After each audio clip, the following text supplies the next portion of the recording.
अहिल्यानगरमधले मनसेचे गायब झालेले उमेदवार राहुल जाधव आणि अमरनाथ भालसिंग सुखरूप आहेत। दबावाच्या भीतीने ते देवदर्शनाला गेले होते। केडगाव या संवेदनशील भागातून त्यांना उमेदवारी दिली। याशिवाय त्यांचे मोबाईलही बंद होते आणि त्यामुळे त्यांच्या अपहरणाचा संशय व्यक्त झाला होता। मात्र त्यांनी कुटुंबियांसोबत संपर्क साधलाय। ते संध्याकाळपर्यंत घरी परतणार आहेत।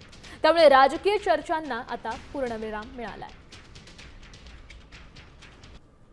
महाराष्ट्र नवनिर्माण सेनेचे प्रभाग क्रमांक 17 मधील जे 2 उमेदवार गायब झाल्याचे काल आम्ही या ठिकाणी सगळे तपास करत होतो की नेमके गेलेले कुठे आहेत। तर आज सकाळी त्यांच्या राहुल जाधव म्हणून आपले उमेदवार आहेत त्यांच्या वडिलांना त्या मुलांचा दोघांचा फोन आलेला आहे की आम्ही या सगळ्या अर्जाच्या प्रक्रियेच्या झाल्यानंतर नगरला येणार आहे। कुठेतरी देवदर्शनाला ते गेलेले आहेत। तर त्यांचं कोणतंही अपहरण झालेलं नाही, कोणतीही वाईट घटना त्या ठिकाणी घडलेली नाही।